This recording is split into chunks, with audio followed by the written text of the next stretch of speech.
नवनीत कुमार रघुवंशी, लाला जगदीश प्रसाद सरस्वती विद्या मंदिर, inter college, Jansath road, Muzaffarnagar. आज मैं आपको 10th में दो चर में रैखिक समीकरण में उनका हल वज्र गुणनखंड विधि, क्रॉस मल्टीप्लिकेशन मेथड।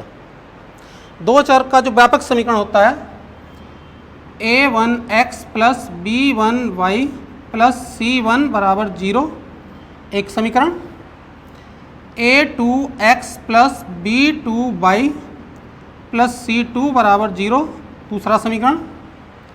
जब दो समीकरण की बात करेंगे तो दो समीकरण मिलेंगे हमें। दो चर की बात करेंगे, प्रत्येक समीकरण में दो चर होंगे, वो एक्स वाई के रूप में हो सकते हैं, वाई जेड के रूप में हो सकते हैं, ए बी के रूप, लेकिन यहाँ पे a1 b1 c1 a2 b2 c2 ये सब अचर वैल्यू हैं। अचर मतलब नंबर हैं। a1 यहाँ पे है समीकरण 1 में x का गुणांक, b1 समीकरण 1 में y का गुणांक, c1 आपका है समीकरण 1 में ही अचर पद।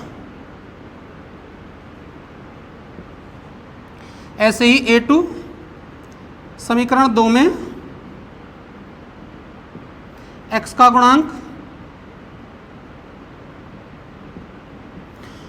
b2 आपका समीकरण 2 में y का गुणांक और c2 समीकरण 2 में अचर पद। गुणांक कैसे उठते हैं?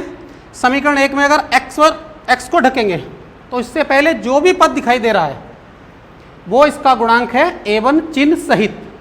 अगर इससे पहले अगर कोई चिन्ह भी है तो चिन्ह सहित वो उसका गुणांक है। अगर कोई गुणांक नहीं दिखाई देता है तो उस कंडीशन में उसका गुणांक होता है 1। b1 समीकरण 1 में ही अगर x और y को ढक लें तो हमें दिखाई देता है प्लस b1, ना कि b1। प्लस b1 y का गुणांक, और इन दोनों को ढक लें तो प्लस c1 माइनस c1 जो भी चिन्ह के साथ आएगा वो अचर पद। इसी प्रकार समीकरण 2 में यदि a1 बटे a2 is not equal to b1 बटे b2, ये जो अनुपात की कंडीशन है वो अद्वितीय हल की है।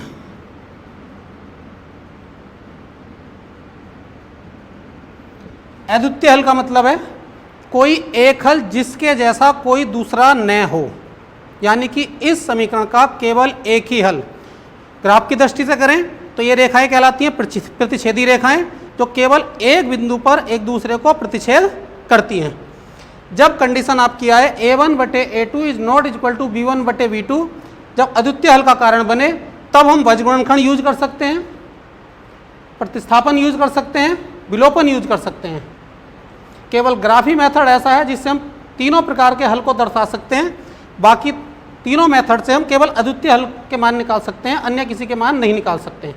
तब वज्र गुणनखंड का उपयोग करते हैं।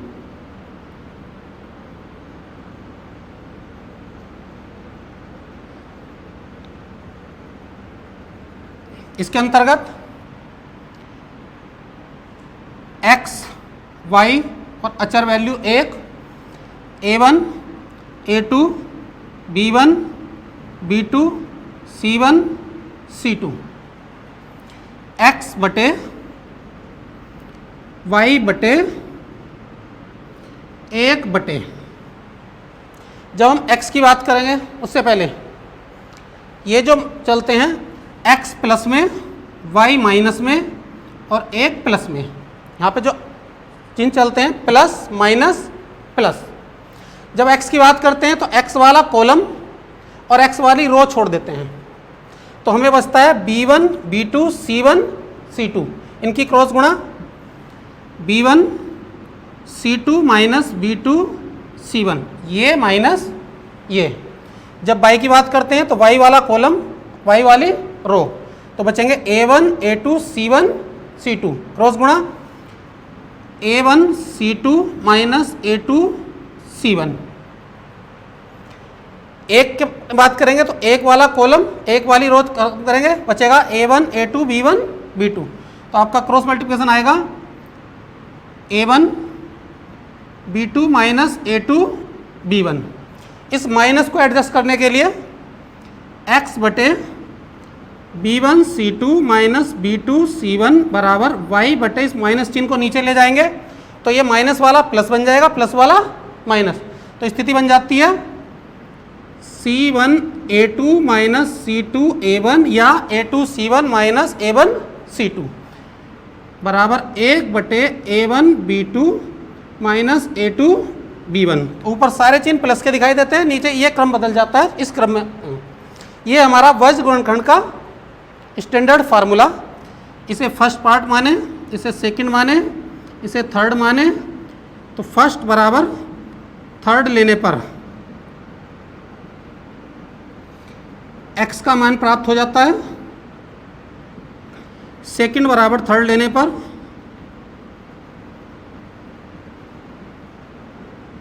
y का मान प्राप्त हो जाएगा। ये तो रहा वज्र गुणनखंड का फार्मूला। अब इस पे आधारित क्वेश्चन।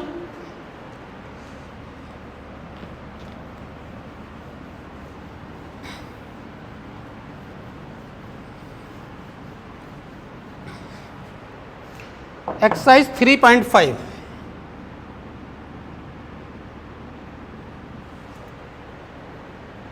1 का फर्स्ट पार्ट।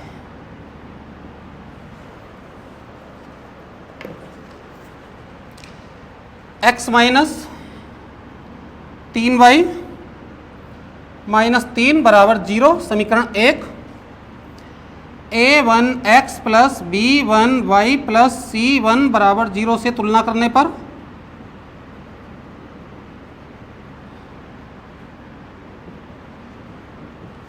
A1 मिलेगा, x का गुणांक कुछ नहीं दिखाई दे रहा 1, B1 y का गुणांक माइनस 3 ना कि 3, C1 अचर पद आपका माइनस 3।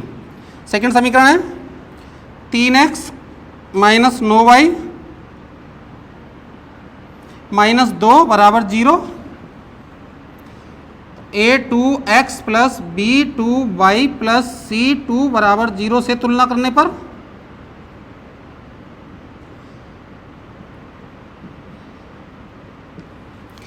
A2 बराबर 3, B2 बराबर माइनस के 9 और C2 बराबर माइनस के 2। A2 की बात करें x का गुणांक, B2 की बात करें माइनस 9 y का गुणांक, C2 की बात करें अचर पद माइनस 2। अब अनुपात निकालें A1 बटे A2 1 बटे 3, B1 बटे B2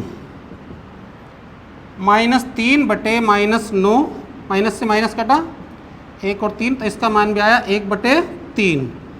C1 बटे C2 उस कंडीशन में इसका मान निकालते हैं जब A1 बटे A2 और B1 बटे B2 मान आए बराबर।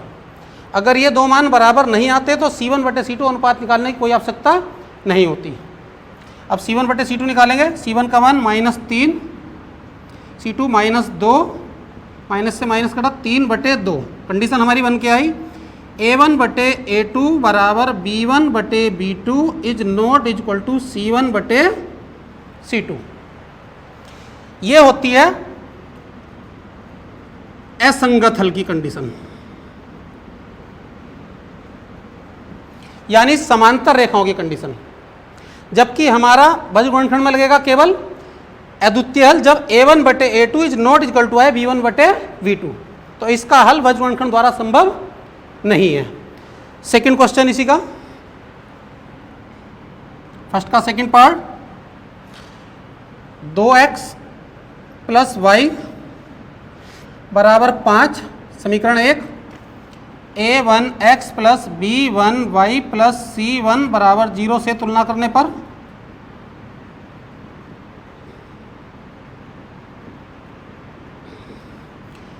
A1 बराबर 2, B1 बराबर 1 और C1 बराबर -5 इधर से इधर आके।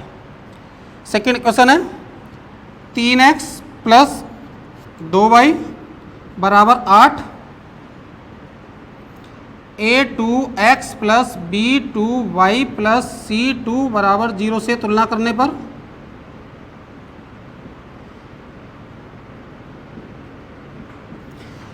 a2 बराबर 3, b2 बराबर 2, c2 बराबर माइनस के 8। अनुपात निकालें a1 बटे a2, a1 का मान 2, a2 का मान 3, दोनों अभाज्य संख्या है, कोई घनिष्ठ गुणनखंड नहीं।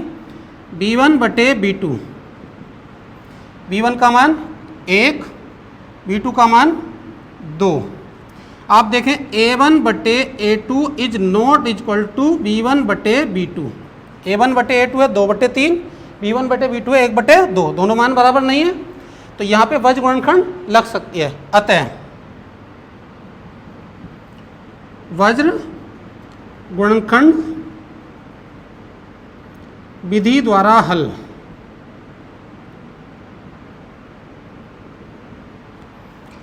x y 1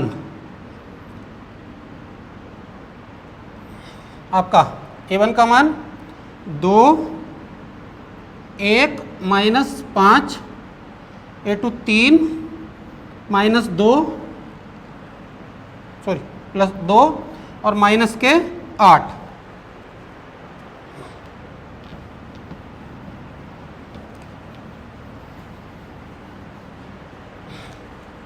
बसगणित वाला फॉर्मूला x बटे b1 c2 minus b2 c1 बराबर y बटे c1 a2 minus c2 a1 बराबर 1 बटे a1 b2 minus a2 b1। x बटे y बटे 1 बटे, जब x की बात करेंगे तो वही x वाला कॉलम x वाली रो, 8 की 1 में गुणा होगी माइनस 8, माइनस 5 की 2 में होगी 5 दूनी 10, माइनस 10 माइनस माइनस हो जाएगा प्लस 10। y की बात करेंगे, y का कॉलम y की रो c1 a2, 5 तिया 15 माइनस के माइनस 8 दूनी 16 माइनस माइनस प्लस 1 बटे a1 b2, 2 दूनी 4 माइनस 3 गुणा 1 3। x बटे 2 बराबर y बटे 1 बराबर 1 बटे 1। First part second third, first बराबर थर्ड लेने पर x बटे 2 बराबर 1 बटे 1 क्रॉस गुणा करेंगे तो x बराबर 2, सेकंड बराबर थर्ड लेने पर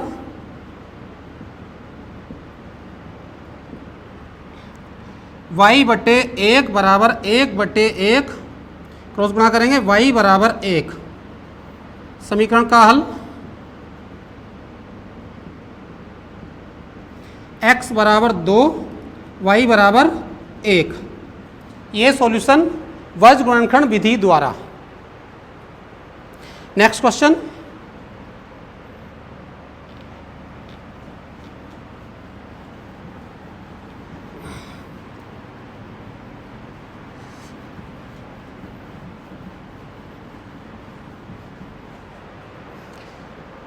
इसी का फोर्थ पार्ट, फर्स्ट का फोर्थ पार्ट,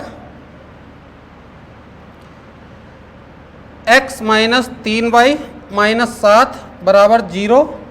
समीकरण 1, a1x plus b1y plus c1 बराबर 0 से तुलना, ये व्यापक समीकरण है। करने पर a1 x का गुणांक कुछ नहीं दिखाई दे रहा तो 1, b1 y का गुणांक माइनस 3 दिखाई दे रहा है, c1 माइनस 7 अचर पद। दूसरी समीकरण है 3x माइनस 3y माइनस 15 बराबर 0। a2x plus b2y plus c2 बराबर 0 से तुलना करने पर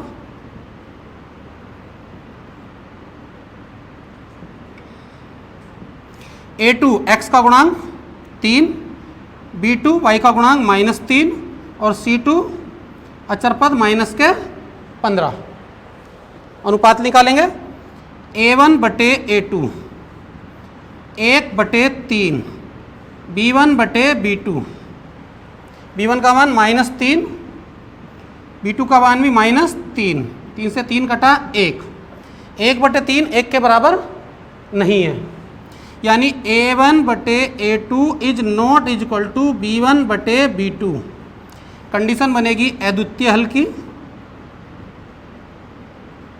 और अद्वितीय हल का हल हम वज्र गुणनखंड द्वारा निकाल सकते हैं। अतः वज्र गुणनखंड द्वारा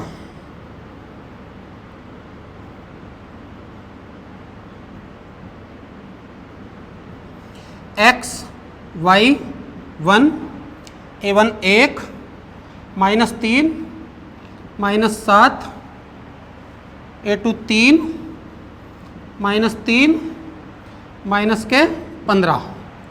सूत्र हमारा बनेगा x बटे B1 C2 minus B2 C1 बराबर y बटे C1 A2 minus C2 A1 बराबर 1 बटे A1 B2 minus A2 B1। x बटे x का कॉलम x की रो 15 तिया 45, लेकिन माइनस माइनस प्लस हो जाएंगे तो 45 माइनस 7 या 21 माइनस माइनस प्लस तो -21 y बटे y का कॉलम y की रो उल्टा 7 या 21 माइनस के 21 माइनस 15 गुणा 1 माइनस के 15 माइनस माइनस हो जाएगा प्लस 15 बराबर 1 बटे A1 B2 -3 माइनस 3 तिया 9 माइनस माइनस प्लस हो जाएंगे, यानी x बटे 45 से 21 गए 24, y बटे 21 में 15 गए माइनस के 6, 1 बटे 6 से गुणा करने पर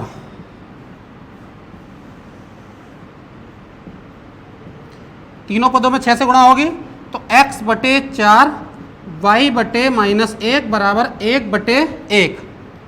फर्स्ट सेकेंड थर्ड, फर्स्ट बराबर थर्ड लेने पर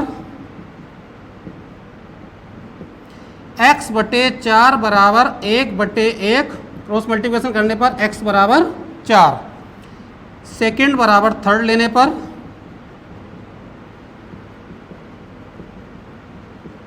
y बटे -1 बराबर 1 बटे 1, इससे y बराबर -1। समीकरण का हल x बराबर 4 y बराबर -1। ये दो क्वेश्चन वज्र गुणनखंड विधि द्वारा। नेक्स्ट एक्सरसाइज आपकी, अब एक अन्य प्रकार का क्वेश्चन जो सीधे सीधे रैखिक समीकरण नहीं मिलती हैं। क्वेश्चन आता है कि इन समीकरणों को रैखिक समीकरण में समानित करते हुए हल करें, यानी प्रथम दृष्टया देखने में आपको वह समीकरण रैखिक समीकरण नहीं मिलेंगी। फॉर एग्जाम्पल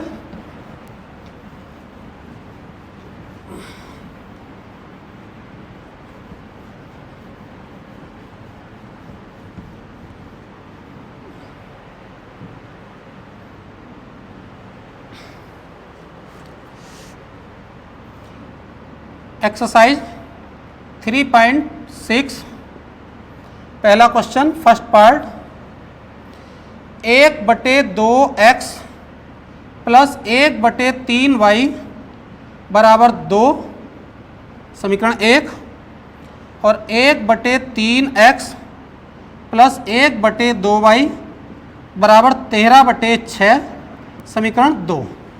यहाँ पे दो समीकरण दी हुई हैं, पहली दूसरी, ना पहली रैखिक समीकरण है ना दूसरी रैखिक समीकरण है, लेकिन हमें इन्हें रैखिक समीकरण बनाना है और उसके बाद इन चरों के मान निकालने हैं। यहाँ पे क्या करते हैं, माना 1 बटे x बराबर a और 1 बटे y बराबर b, तो समीकरण बन जाती है समीकरण क्या बनेगी, a बटे 2 प्लस b बटे 3 बराबर 2, 6 से गुणा करने पर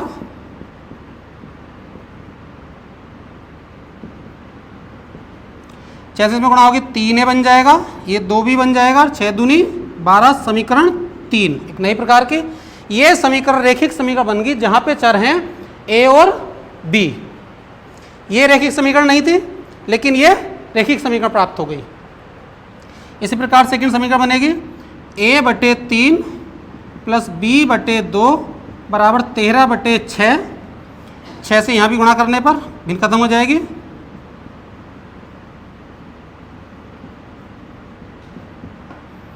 दो ए प्लस 3b बराबर 13, समीकरण 4। इन दो रेखिक समीकरणों को अब इस एक्सरसाइज में ये कोई पाबंदी नहीं है कि ये वज्रगुणनखंड से करने हैं, ये प्रतिस्थापन से करने हैं, ये विलोपन से करने हैं या ग्राफ मेथड से करने हैं, जो आपको आसान लगे। इन विधियों में सबसे आसान पड़ती है विलोपन विधि। तो विलोपन विधि से बता रहा हूँ, यहाँ पे x a का गुणांक है 3, यहाँ पे a का गुणांक है 2। 3 और 2 का अगर हम एलसीएम निकालें तो आता है 6। तो इसको भी 6 बना दो, इसको भी 6 बना दो। यहाँ 3 को 6 बनाने के लिए 2 से गुणा, यहाँ 2 को 6 बनाने के लिए 3 से गुणा। तो ये होगा समीकरण 1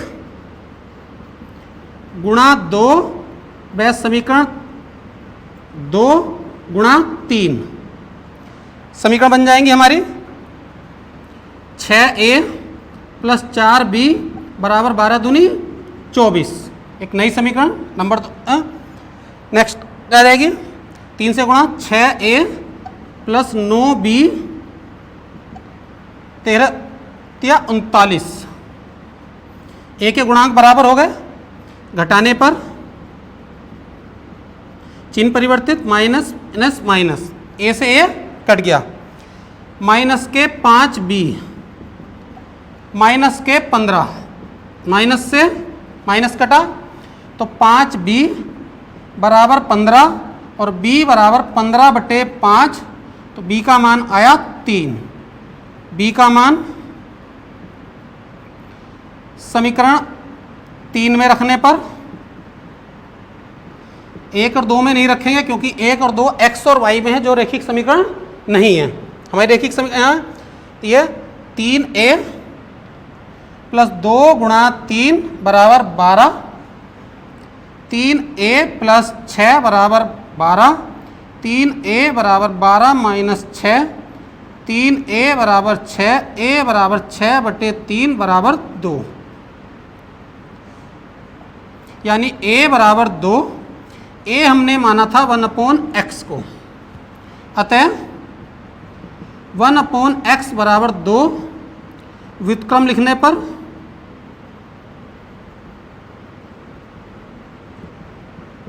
x बराबर 1/2, एक हल।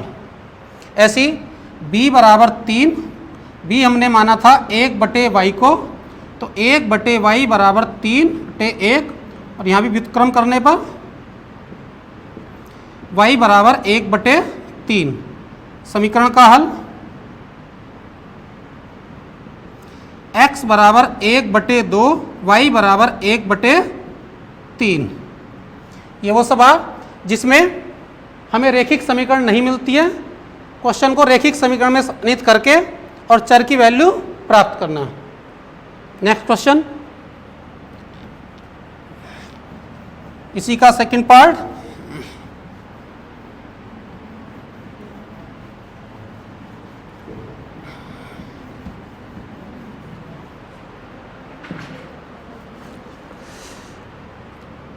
सेकंड पार्ट होगा 2/वर्गमूल x प्लस 3/वर्गमूल y बराबर 2, समीकरण 1, और 4/वर्गमूल x प्लस माइनस 9/वर्गमूल y बराबर माइनस के 1।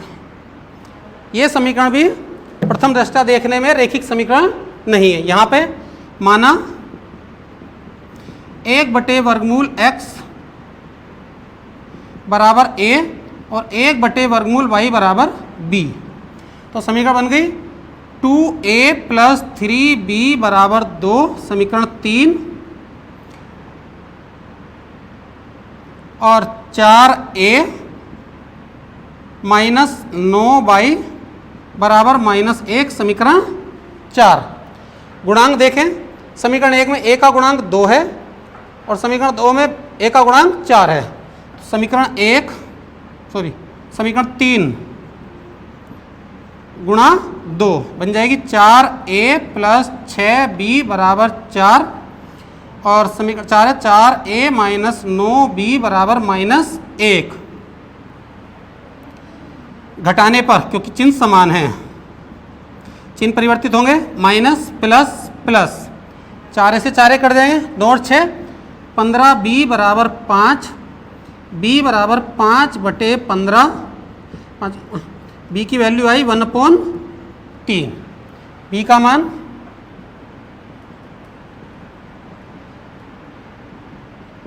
समीकरण 3 में रखने पर, समीकरण 3 है हमारी 2a प्लस 3b बराबर 2, 2a प्लस 3 गुणा 1/3, b की वैल्यू 1/3 आई थी, बराबर 2, 3 से 3 घटा, 2a प्लस 1 बराबर 2, 2a बराबर 2 माइनस 1, 2a बराबर 1, a बराबर 1/2। यहाँ हमने a माना था 1/वर्गमूल x को, ये रख दें, 1/वर्गमूल x बराबर 1/2, यानी रूट x बराबर 2, दोनों ओर वर्ग करने पर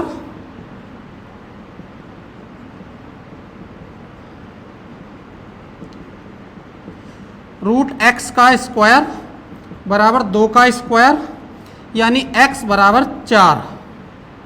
ऐसी b का मान था हमारा 1/3, b हमने माना था 1/वर्गमूल y को, तो 1/वर्गमूल y बराबर 1/3, क्रॉस गुणा करें तो वर्गमूल y बराबर 3, दोनों ओर वर्ग करें यहाँ पे भी,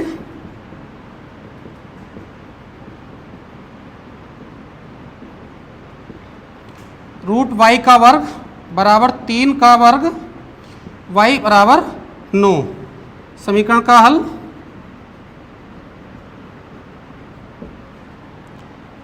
x बराबर 4, y बराबर 9।